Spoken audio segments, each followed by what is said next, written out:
తిరుమల లడ్డు చాలా పవిత్రమైనదని ప్రపంచ దేశాల్లో తిరుమల ప్రసాదం దైవంగా భావించే ప్రసాదం అట్లే కల్తీ చేయటం టెర్రరిజం కన్నా ప్రమాదకరమని ప్రముఖ నటుడు సుమన్ అభిప్రాయపడ్డారు. ఇక బాధ్యులను కఠినంగా శిక్షించాలని డిమాండ్ చేశారు. భక్తి భావంతో ఉన్న వారిని టీటీడీ బోర్డు అఫీషియల్స్ గా నియమించాలని, ఇక ఎవరి స్వలాభాల కోసం నియామకాలు చేపట్టడం సరికాదని అన్నారు. రాష్ట్ర ముఖ్యమంత్రి చంద్రబాబు నాయుడు అలాగే డిప్యూటీ సీఎం పవన్ కళ్యాణ్లు బాధ్యులు ఎవరైనా సరే కఠినంగా శిక్షించాలని అన్నారు. హిందూ, ముస్లిం, క్రిస్టియన్, జైన్ ఏ మతంలోనైనా ఇలాంటి సంఘటనలు జరిగితే ఉపేక్షించేదే లేదని అన్నారు. తిరుమల లడ్డు అంటే నేనేమంటానంటే తిరుమల లడ్డు వెరీ ఇంపార్టెంట్. కానీ అన్ని మతాల్లో మనకి ఏంటంటే చర్చ్, దర్గా ఉన్నాయి. అక్కడ అన్ని చోట్ల కూడా ఏంటంటే ప్రసాదాలు ఇవన్నీ చేస్తుంటారు.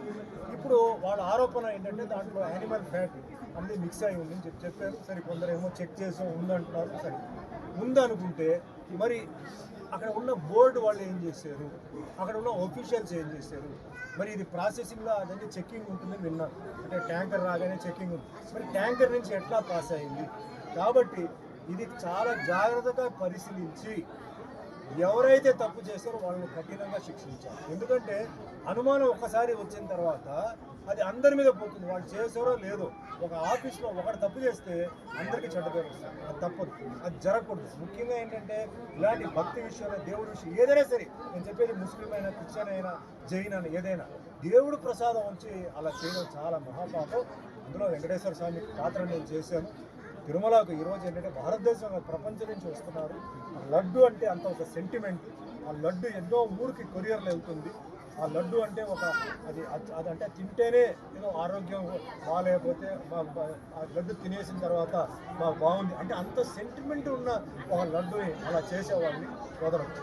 దీనికి నేను చెప్తున్నాను, దీనికి ఎంతైనా సరే అదే మాదిరిగా ఇప్పుడు ఎన్నో బిల్లు పాస్ చేస్తున్నారు. పార్లమెంట్లో ఎన్నో బిల్లు పాస్ చేస్తున్నారు. నేనేం చెప్తానంటే మన భారతదేశంలో ఎన్నో మతాలు ఉన్నాయి. అంటే హిందూ, ముస్లిం, క్రిస్టియన్, సిక్, పార్సీ, జైన్, బుద్ధిస్ట్. మరి ఈ మతాలని ఈ విధంగా అన్యాయం చేయకుండా కాపాడడానికి ఒక బిల్లు పాస్ చేయండి. ఇలాంటి విషయాలు ఎవరైతే తప్పు చేసాడో వేయండి.